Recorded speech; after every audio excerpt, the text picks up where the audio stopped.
ஜபம் பண்றது இல்ல, प्रार्थना नहीं करते हैं, பாட்டு பாடுறது இல்ல, गाना नहीं गाते हैं, வேதத்தை வாசிக்கிறது இல்ல, वचन भी नहीं पढ़ते हैं, சர்ச்சுக்கு போறது இல்ல, चर्च भी नहीं जाते हैं, முழு ஜபம் வச்சா வர்றது இல்ல. और अगर कोई किसी घर में प्रार्थना रखे तो वहाँ भी नहीं जाते हैं। ஆனா ஆண்டவர் மட்டும் என்ன ஆசீர்வதிக்கணும் அப்படின்னு ஜெபிப்பார்கள். और हम ऐसी प्रार्थना करते हैं कि प्रभु मुझे आशीष दे। யோசித்து பாருங்கள், सोच के देखो, கர்த்தருக்கு பயப்படுகிற பெரியவர்களையும் சிறியவர்களையும் கர்த்தர் ஆசீர்வதிப்பார். जो प्रभु से डरते हैं, चाहे वो बच्चे हो चाहे वो बड़े हो, प्रभु उन्हें आशीष देगा। ஆண்டவருடைய காரியத்துல ஒரு ஆசையோ ஒரு ஆர்வமோ இல்லாவிட்டால் எப்படி ஆசீர்வதிப்பார்? अगर हम चर्च में नहीं जाएंगे, कुछ भी नहीं करेंगे तो प्रभु हमें कैसे आशीष देगा? கர்த்தருக்கு பயப்படுதலே ஞானத்தின் ஆரம்பம். प्रभु को डरना डर होना चाहिए। அடுத்த 2 வசனம் என்ன சொல்றது பாருங்கள். अगले 2 वचन क्या बताते हैं? அவர் என் ஆத்மாவை தேற்றி தம்முடைய நாமத்தின் நிமித்தம் என்னை நீதியின் பாதைகளில் நடத்துகிறார். वह मेरे जी में जी ले आता है, धर्म के मार्गों में वह अपने नाम के निमित्त मेरी अगुवाई करता है। நான் மரண இருளின் பள்ளத்தாக்கிலே நடந்தாலும் பொல்லாப்புக்கு பயப்படேன், தேவரீர் என்னோடு கூட இருக்கிறீர், உமது கோலும் உமது தடியும் என்னை தேற்றும். चाहे मैं घोर अंधकार से भरी हुई तराई में होकर चलूं तो भी हानि से न डरूंगा, क्योंकि तू मेरे साथ रहता है, तेरे सोते और तेरी डांटी से मुझे शांति मिलती है। Hallelujah, hallelujah. இந்த 2 வசனத்துக்கு என்ன தலைப்பு கொடுக்கலாம்? इन दोनों वचनों को हम क्या बोल सकते हैं? पावरफुल लाइफ, सामर्थ्य जीवन, பவர். सामर्थ्य। Christianity is not a religion. கிறிஸ்தவம் என்பது ஒரு மதம் அல்ல. மதம் இந்து மதம், புத்திஸ்ட் மதம். ரிலிஜன் என்ன மதம்னு கேக்குறாங்களே, தர்மம் बदलाக்கிறேன்னு சொல்றாங்க, தர்மம் மாத்திராங்க. Christianity is not a political அரசியல் அல்ல. சரி, வாட் இஸ் கிறிஸ்தவம் என்றால் என்ன? मसीह जीवन क्या है? only one word, வல்லமை. एक ही इसका एक ही अर्थ है कि सामर्थ्य। பவர். सामर्थ्य। இயேசு கிறிஸ்து ஒருத்தர் தான் பவர்ஃபுல் காட். यीशु मसीह एक ही है जो सामर्थ्य प्रभु है। யாருமே செத்து போய் 3ஆம் நாள் உயிரோடு எழுந்ததாக சரித்திரமே கிடையாது. इस पृथ्वी में कोई भी ऐसा नहीं है जो मर के जी उठा। இயேசு ஒருவர் மட்டுமே மரணத்தில் இருந்து உயிரோடு எழுந்தார். यीशु एक ही ऐसा खुदा है जो हमारे लिए मरकर और तीसरे दिन मुर्दों में से जी उठा। அதான் பவர். वही सामर्थ्य है। மரித்தார், मरे, அடக்கம் பண்ணப்பட்டார், गाड़े गए 3ஆம் நாள் உயிரோடு எழுந்தார், और तीसरे दिन मुर्दों में से जी उठे, 40 நாள் கழிச்சு பரலோகம் போய் சேர்ந்தார். और 40 दिन बाद स्वर्ग में गए। ஒரு காரு, ஒரு பஸ் இல்ல ஒரு ஆட்டோ நம்ம ஓட்டப்போ மேட்ல இருந்து கீழே பிரேக் மேல கால் வச்சுக்கிட்டு வந்து சேர்ந்துடலாம். மேடுல இருந்து ஒரு கார்ல கீழே இறங்கி வர்றப்ப ஈஸியா வந்து சேர்ந்துடும் கார்ல. जब हम किसी ऊंचाई में से आते हैं तो कोई भी किसी भी गड्डी में होते हैं, चाहे वो कार हो चाहे वो ऑटो साइकिल हो, तो हम आराम से उतर सकते हैं क्योंकि वो ऊंचाई पे से नीचे आते हैं। ஆனா அதே காரு தரையில இருந்து மேடு மேல இப்படி ஏறி செங்குத்தா ஏறி போறதுக்கு ஒரு பவர் தேவை. अगर वही कार हमें नीचे से अगर ऊंचाई पे जाना है तो उसके लिए हमें एक सामर्थ्य की जरूरत है। அதே போலதான் இயேசு உயிர் தெழுந்து பரலோகம் வரைக்கும் போய் சேர்ந்துட்டார். उसी तरह प्रभु जी उठ के स्वर्ग तक जा पहुंचे। இப்ப கூட நீங்க இஸ்ரேல் நாட்டுக்கு போனால் இயேசு உயிர் தெழுந்த அந்த காலியான கல்லறையை பார்க்கலாம். अगर अब भी आप इजराइल देश में जाओगे तो वहाँ पे प्रभु की कब्र अभी भी खाली है और आप देख सकते हो। பணம் இருந்தா நீங்க போய் பார்த்துட்டு 1 லட்சம் ரூபாய்க்கு மேல செலவாகும், போய் பார்த்துட்டு வாங்க. अगर आपको विश्वास नहीं है तो आप जाके देख सकते हो, 1 लाख तक खर्चा आएगा आपको जाने आने में। என்ன மாதிரி பணம் இல்லாத ஏற்பாட்டெல்லாம் யூடியூப்ல இயேசு உயிர் தெழுந்த கல்லறை அப்படி போட்டு 4 மணி நேரம் 15 நிமிஷம் ஓடும், போன்ல பாத்துங்க. मेरी तरह जो गरीब है जिनके पास पैसे नहीं है वो घर बैठ के यूट्यूब पे देख सकते हैं। இயேசு உயிர் தெழுந்ததற்கு ஆதாரம் இன்றைக்கும் இந்த உலகத்துல இருக்கிறது. यीशु मसीह के जीवित होने का आज भी आधार है। பைபிளுடைய எல்லா இடமும் இஸ்ரேலுக்கு போனீங்களா நீங்க பார்க்கலாம். बाइबल में जो जितनी भी जगह लिखी है आप अगर इजराइल जाओ तो वो सब देख सकते हैं। பாருங்க, அவர் என்ன சொல்றாரு, மரண இருளின் பள்ளத்தாக்குல நான் போனாலும் நான் பயப்படவே மாட்டேன். वो क्या कहते हैं कि अगर मैं चाहे मैं घोर अंधकार से भरी हुई तराई में होकर चलूं तो भी हानि से ना डरूं। கர்த்தருடைய பிள்ளைகளுக்கு எத்தனை போராட்டம், பிரச்சனை, அவமானம், நிந்தனை, துன்பங்கள் வந்தாலும் அவர்கள் பயப்படவே மாட்டார்கள், ஏனென்றால் கர்த்தர் அவர்களோடு கூட இருக்கிறார். अगर परमेश्वर के अनुसार चलते हैं, उनके जीवन में अगर कोई भी परेशानी आए तो वो नहीं डरेंगे, क्योंकि परमेश्वर उनके साथ है। யோசேப்பை यूसुफ பழைய ஏற்பாட்டுல யோசேப்பை அநியாயமா ஜெயில போட்டாங்க. அப்போ தேவனாகி கர்த்தர் யோசேப்போடு கூட அந்த ஜெயில இருக்கிறார். पुराने नियम में यूसुफ को जेल में डाल दिया था, लेकिन प्रभु उसके साथ था जेल के अंदर भी। தப்பு செய்யல, அவர் ஒரு தப்பு செய்யல. தப்பு செய்து ஜெயில போட்டா கர்த்தர் அங்க வந்திருக்க மாட்டாரு. यूसुफ ने कोई गलती नहीं करी। अगर वो गलती करके जेल में जाता तो प्रभु वहाँ पे नहीं आते। ஒரு தப்பு செய்யாம அநியாயமா பழி சுமத்தப்பட்டு அவரை ஜெயில போட்டாங்க. அதனால கர்த்தர் யோசேப்போடு கூட இருந்தார். यूसुफ ने कोई गलती नहीं करी थी, उसको अन्याय से जेल में डाला था, इसलिए प्रभु उसके साथ थे। நாம் எவ்வளவு துன்பங்கள் போராட்டங்கள் அனுபவித்தாலும் நம்மோடு கூட கர்த்தர் இருக்கிறார். अगर हम कोई भी परेशानी में हैं और हम प्रभु के लिए सच्चे हैं तो प्रभु हमारे साथ है हमेशा। நம்மளோடு கூட கர்த்தர் இருக்கிறார். आप सभी के साथ परमेश्वर है। நீங்கள் பொல்லாப்புக்கு பயப்பட வேண்டிய அவசியம் இல்லை. आपने किसी भी परेशानी से कभी भी नहीं डरना। அதிகாரிகளின் மிரட்டல்களுக்கு பயப்பட வேண்டிய அவசியம் இல்லை. अगर कोई बड़ा आके हमें बोलता है कि तू अगर कुछ भी बोलता है तो हमें उससे डरने की जरूरत नहीं है। எல்லாவற்றை காட்டிலும் இயேசு கிறிஸ்து பெரியவராய் இருக்கிறார். इस दुनिया में जितने भी लोग हैं प्रभु उन सबसे बड़ा है। இயேசுவால் ஆகாத காரியம் ஒன்றுமே இல்லை. यीशु से जो कार्य ना हो ऐसा कुछ भी नहीं है। விசுவாசிக்கிறீங்களா? क्या आप विश्वास करते हो? Yes. हालेलुया बोलेंगे। Hallelujah. Those who are very happy say hallelujah. Hallelujah. Those who are very very happy say hallelujah. Hallelujah. Those who are sleeping say hallelujah. Hallelujah. Those who are very very sad say hallelujah. Hallelujah. They are not concerned. Language problem. Language problem. புரியுமா? அதுக்குதான் கேட்டதே. நீங்க புரியாம எப்படி இருக்கிறீங்க, புரிஞ்சுதான் உங்களுக்கு English தெரியுமா? ஏன் பாஷை வச்சிருக்கீங்க? இங்கிலீஷ் தெரிஞ்சு கொடுக்குதா அந்த கேள்வி.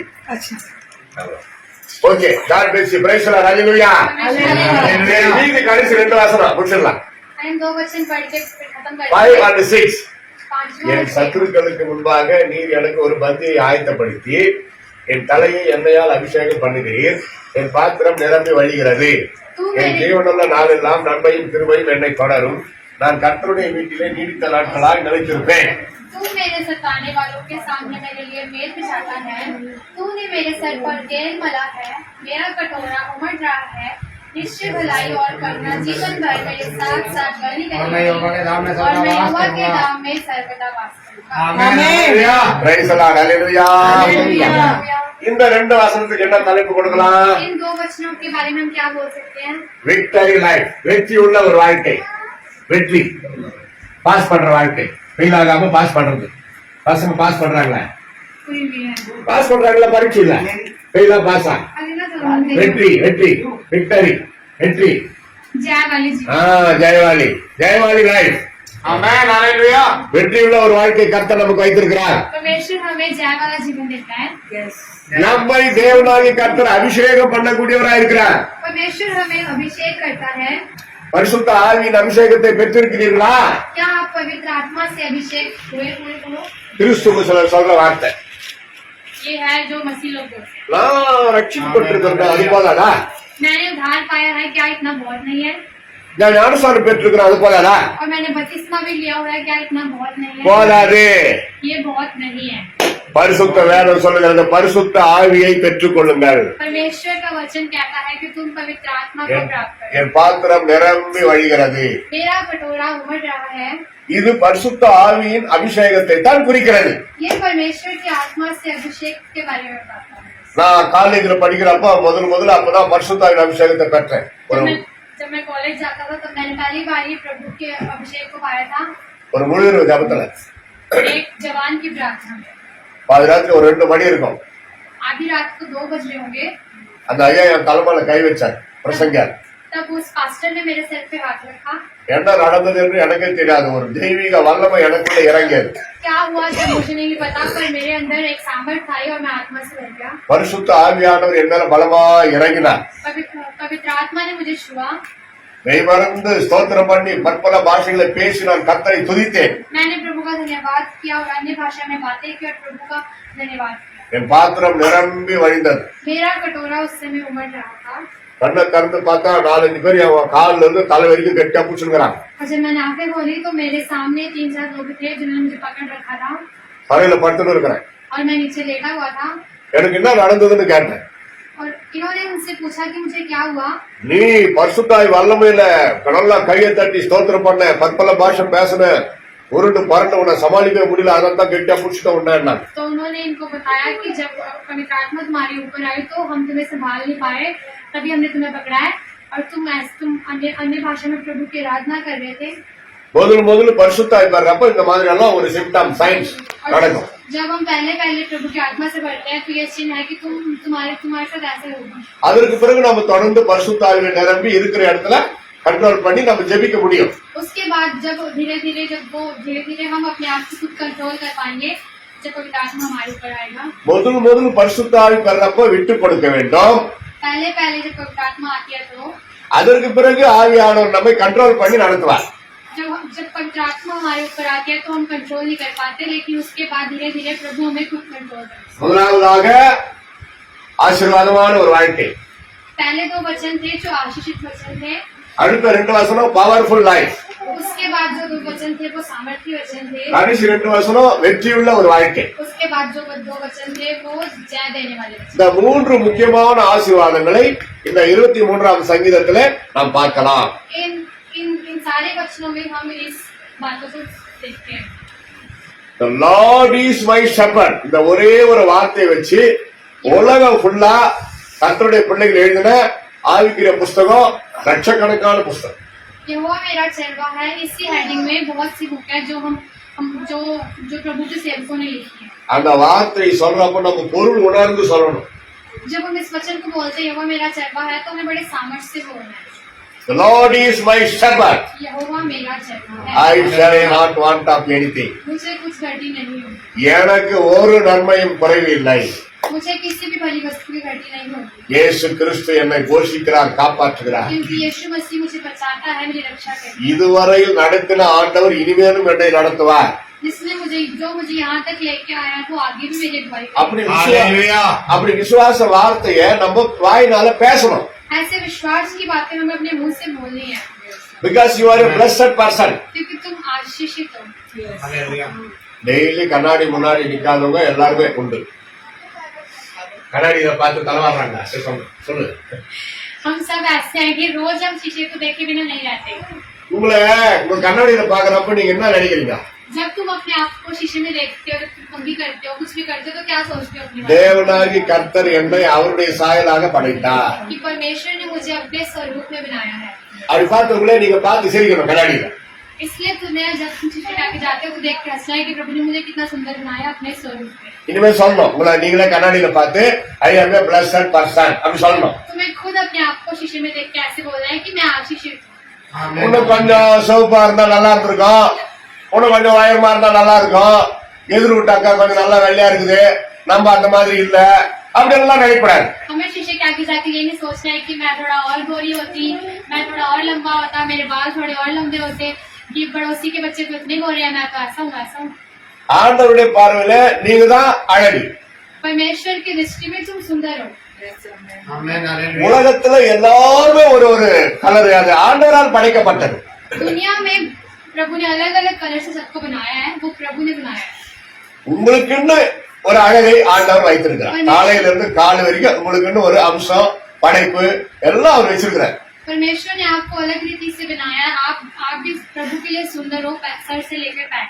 மற்றவங்களை பார்த்து நம்ம அவங்க மாதிரி இல்லைன்னு யோசிக்கூடாது. दूसरों को देख के हमें ये नहीं सोचना है कि मैं उसकी तरह होता, मैं उसकी तरह होती। எல்லாருமே அப்படிதான் யோசிப்பாங்க. सारे ऐसे सोचते हैं। நமக்குள்ள இருக்கிற எவ்வளவு நல்ல காரியங்களை மற்றவங்க பார்த்து ஆச்சரியப்படுறாங்க. हमारे अंदर जो अच्छाई, भलाई और जो अच्छाई चीजें हैं वो लोग देख के बोलते हैं। நாம சிம்பிளா வாழ்ந்தாலும் நமக்குள்ள இயேசு இருக்கிறார்.